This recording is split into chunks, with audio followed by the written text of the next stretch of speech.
Hey guys, welcome back to my channel. और आज की वीडियो में हम बात करेंगे टाइप्स ऑफ मैप्स की। तो ज्योग्राफी में मैप्स का एक बहुत ही इंपॉर्टेंट रोल होता है। Without map we can't imagine कि हम ज्योग्राफी को कैसे पढ़ेंगे। तो आज की वीडियो में हम टाइप्स ऑफ मैप्स ही पढ़ने वाले हैं, कौन कौन से टाइप्स होते हैं और किन बेसिस पे जो है हम वो मैप्स को क्लासिफाई कर सकते हैं। तो सबसे पहले बात कर लेते हैं कि मैप होता क्या है। तो मैप एक विजुअल रिप्रेजेंटेशन होती है किसी भी एक एरिया की। अगर आपने ये एक रियल वर्ल्ड की इमेज आपके पास है और आपने इसको स्टडी करना है तो you have to make a map. तो उसमें आप क्या करोगे, उस 3D वर्ल्ड को एक 2D प्लेन सरफेस पे उसको प्लॉट कर दोगे, किसी भी फ्लैट सरफेस पे। ठीक है, अगर आपके पास एक 3D मॉडल है, आपके पास एक माउंटेन है, तो आप माउंटेन को मैप के ऊपर कैसे प्लॉट करोगे। तो ये अलग अलग बेसिस होते हैं, अलग अलग टाइप के मैप्स होते हैं जिन पे हम मैप्स ऐसे जो पूरा एरिया होता है उसको प्लॉट कर देते हैं। तो वो अब किस चीज के काम आता है, मैप का यूज क्या है। It helps to represent various things like political boundaries है। बाउंड्रीज अगर ना हो मैप पर तो आप नहीं बता सकते कि कौन सा एरिया किस कंट्री या किस रीजन के अंदर लाई कर रहा है। तो अब ये पॉलिटिकल बाउंड्रीज जो हैं बहुत इंपॉर्टेंट रोल प्ले करती हैं मैप्स पे। वैसे ही हमारे हो गए फिजिकल फीचर्स। अगर आपके पास कोई प्लेन है, प्लेट्यू है, आपको हिल्स शो करने हैं मैप पे, तो वो आपके सारे क्या हो जाएंगे, फिजिकल फीचर्स हो जाएंगे जो आप मैप पे रिप्रेजेंट कर सकते हो। रोड्स हो गया, रोड नेटवर्क्स हो गए, टोपोग्राफी हो गई, ये रिलीफ फीचर्स हो गए, उसमें सारे आ गए। पॉपुलेशन हो गई, पॉपुलेशन में क्या है, पॉपुलेशन में हम या तो इंटायर स्टेट की या किसी भी डिस्ट्रिक्ट की पॉपुलेशन जो है लोकेट करते हैं मैप पर, या फिर जो है हम पॉपुलेशन की जो डेंसिटी है उसको हम उस एरिया के अकॉर्डिंग मैप पे जो है वो प्लॉट कर देते हैं। नेक्स्ट हमारे पास है क्लाइमेट। क्लाइमेटिक कंडीशंस हर स्टेट की, हर रीजन की अलग अलग होती हैं, तो वो एक मैप जो है हेल्प करता है हमें क्लाइमेट को मैप पे उस एरिया को लोकेट करने के लिए। कि अगर आप बात करो इक्वेटोरियल रीजन की, इक्वेटोरियल रीजन जो होते हैं, जो हमारे इक्वेटर के पास होते हैं, वहाँ पर क्या है, ट्रॉपिकल टाइप ऑफ क्लाइमेट होता है। तो अगर आप मैप को ध्यान से देखोगे और उसमें क्लाइमेट्स हैं, तो जो इक्वेटोरियल रीजन होगा वो अलग ही डेटा शो करेगा मैप पे, जिससे आप पे पता लग जाएगा कि वो जो एरिया है हमारा इक्वेटोरियल रीजन में tropical type of climate show कर रहा है। वैसे ही हमारे पास नेचुरल रिसोर्सेज और इकोनॉमिक एक्टिविटीज को भी हम मैप पे जो है रिप्रेजेंट कर सकते हैं। तो अब बात ये आती है कि मैप्स जो है वो बनाता कौन है। तो मैप्स एक कार्टोग्राफर बनाता है। जो मैप मेकिंग आर्ट होती है, जो मैप्स को डेवलप करते हैं, उनको हम बोलते हैं कार्टोग्राफर। तो ये टर्म एक बहुत इंपॉर्टेंट टर्म है इस वीडियो में, आप इसको याद रख सकते हो, इसको नोट डाउन कर सकते हो।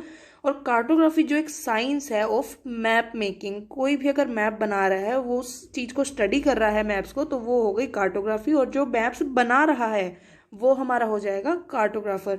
And it includes series of process. इसमें बहुत सारे प्रोसेसेस होते हैं जिनके थ्रू जो मैप है वो एक डेवलप होता है। और इन प्रोसेसेस में आते हैं जैसे हमारा मैप का एक स्केलिंग करना, उसके प्रोजेक्शंस, उसके जनरलाइजेशन, और मैप को प्रॉपर तरीके से डिजाइन करना ताकि वो मैप किसी के काम आ सके।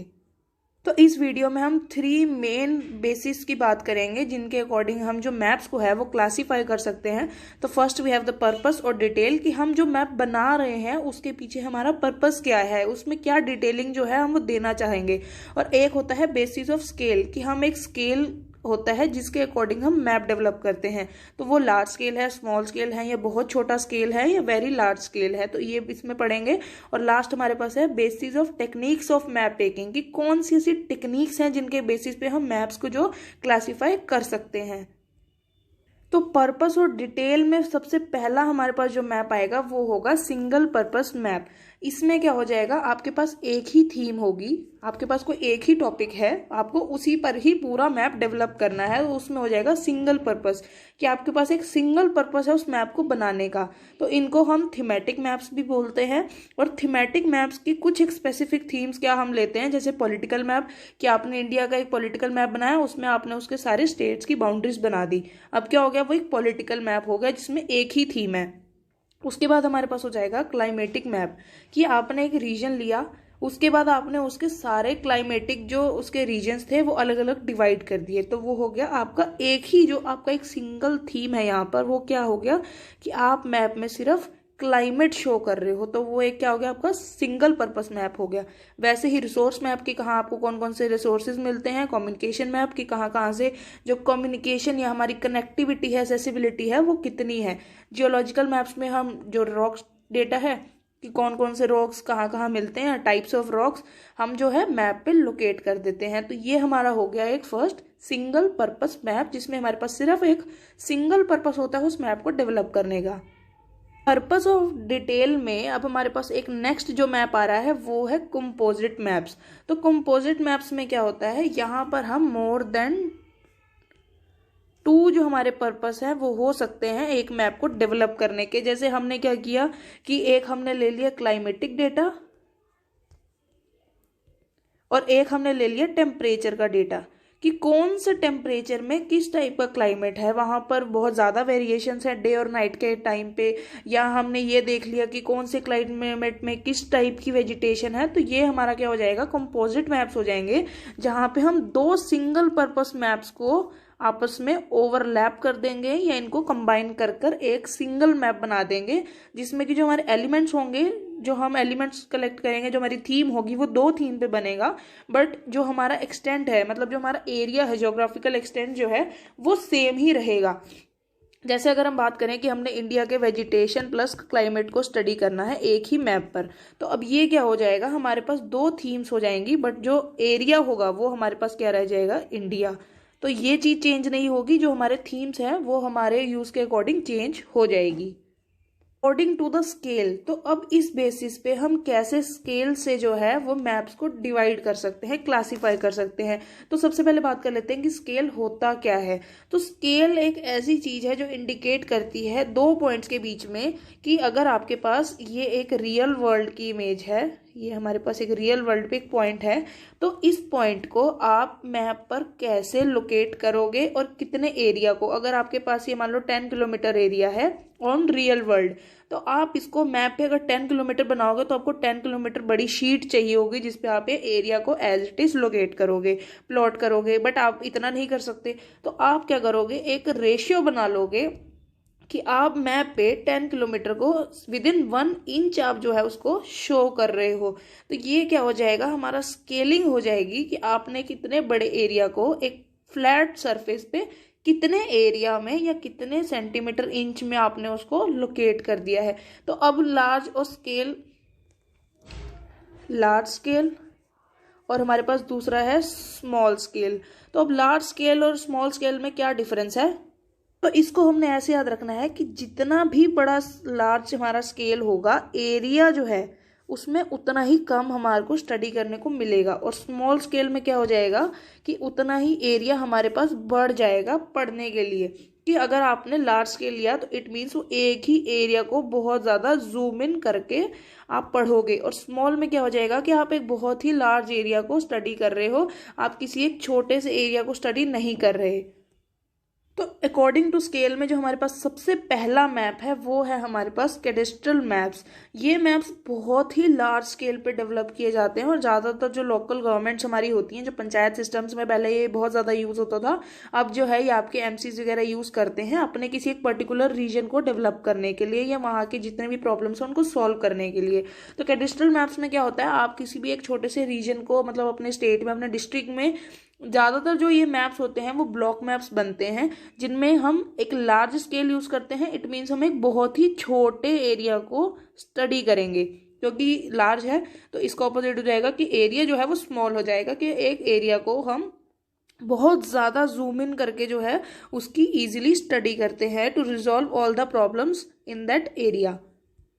अकॉर्डिंग टू स्केल में नेक्स्ट हमारे पास आता है टोपोग्राफिकल मैप्स। तो ये मैप्स क्या शो करते हैं, किसी भी एक स्मॉल एरिया का, इनका भी जो है वो स्केल लार्ज ही रहता है कि किसी एक स्मॉल एरिया को स्टडी करने के लिए। अब ये मैप्स क्या शो करते हैं, ये टोपोग्राफिकल फॉर्म्स जो शो करते हैं, जैसे रिलीफ हो गया, वहाँ पे कौन से फॉरेस्ट हैं, वहाँ ड्रेनेज पैटर्न कैसा है, विलेजेस कौन कौन से हैं, टाउन्स कैसे हैं, पाइपलाइन कौन सी हैं। तो ये सारे अलग अलग सिंबल्स के थ्रू जो है ये हमें सारा इन्फॉर्मेशन जो है वो पास करता है। और जो हमारे पूरे वर्ल्ड की जो एक टोपो शीट्स हैं वो हैं 2222 जो हमारी टोपो शीट्स हैं टोटल, वो हमारे पूरे वर्ल्ड का एक मैप बनाती हैं। तो स्केल में नेक्स्ट हमारे पास है वॉल मैप्स, जिनका स्केल जो है वो बहुत ही छोटा होता है, क्योंकि आप इसमें एक बहुत बड़े रीजन को स्टडी कर रहे हो। अगर आपने क्लास में कभी भी कोई वॉल मैप देखा होगा लगा हुआ वर्ल्ड मैप का, तो उसमें बहुत सारे के सारे 7 कॉन्टिनेंट्स होते हैं, और हमारे पास ये सारे 5 जो ओशियंस हैं, बड़े बड़े जो सीज हैं, वो सारी उसमें दिखती हैं। इट मीन्स आप एक बड़े से फ्लैट सरफेस पे आप अपने पूरे वर्ल्ड को देख रहे हो। तो वो क्या हमारे पास हो गया स्मॉलर स्केल की। अगर ये स्मॉल है तो एरिया क्या होगा, लार्ज हो जाएगा, जिसको हम स्टडी करेंगे। को हम क्लासरूम मैप्स भी बोलते हैं, क्योंकि ज़्यादातर जो आपको वॉल मैप्स देखने को मिलेंगे वो क्लासरूम्स में या ज्योग्राफिकल लैब्स में जो है यूज़ होते हैं। और इनको इसलिए बनाया जाता है ताकि हम जो ओवरऑल हमारे वर्ल्ड के कॉन्टिनेंट्स और हमारे ओशंस हैं उनको ईजिली स्टडी कर पाएँ। पास है एटलस, यहाँ हमारे पास है कोरोग्राफिकल मैप्स। तो ये एक्सट्रीम स्मॉल स्केल पे बनते हैं, जिसमें हम एक बहुत ही बड़ा एरिया को हम जो है स्टडी करते हैं, बहुत ही लार्ज स्केल पे हम इसकी स्टडी करते हैं। और किसी एक स्पेसिफिक एरिया के बारे में हम बात करते हैं। अगर आपने कभी भी एटलस देखा होगा तो उसमें एक बड़े से स्टेट को अलग अलग करके उनकी स्टडी की जाती है और डिस्प्ले करते हैं। उनके अलग अलग जो कैरेक्टरिस्टिक्स होते हैं उस एरिया के, उनको जो है डिफाइन किया जाता है उस पर्टिकुलर मैप पे। जो हमारे पास बेसिस था मैप्स को क्लासिफाई करने के लिए, वो हमारे पास था techniques used for map making, कि मैप को बनाने के लिए कौन कौन से टेक्निक्स हम यूज करते हैं, उसके बेसिस पे हम अब मैप्स को क्लासिफाई करेंगे। तो फर्स्ट जो कैटेगरी है हमारे पास इस बेसिस में, वो है कोरोस्कीमेटिक, कि कोई एक स्कीम होनी चाहिए आपके पास। बोलते ना कि एक स्कीम बनाओ तो उसमें आगे सेल कर दो, तो वैसे ये है कि एक स्कीम बनाओ और उस पर एक मैप बना दो। तो अब इसमें हमारे पास स्कीम क्या है, एक पर्टिकुलर स्कीम लेते हैं जिसमें हम या तो कलर्स का यूज कर रहे हैं, या हम लेटर्स का यूज कर रहे हैं, शेप्स का या नंबर्स का। अब आपने कई बार मैप में ध्यान से देखा होगा तो मैप्स में कुछ ऐसे नंबर्स दिए होते हैं या ऐसे अल्फाबेट्स दिए होते हैं। अब जैसे इस मैप में हम बात करें तो मेजर क्रॉप एरियाज हैं। तो अब राइस को हमने क्या कर दिया, एक पर्टिकुलर कलर दे दिया और उसको एक अल्फाबेट दे दिया कैपिटल R। तो अब जितने भी रीजन्स हैं अगर वहां पे R लिखा है तो वो क्या हो जाएंगे हमारे, हो गया ये हो गया, ये इधर हमारे पास जो ये हैं ये सारे हैं राइस के रीजन्स। W में हमारे पास आ जाएगा वीट, B में आ जाएगा हमारे पास बार्ले।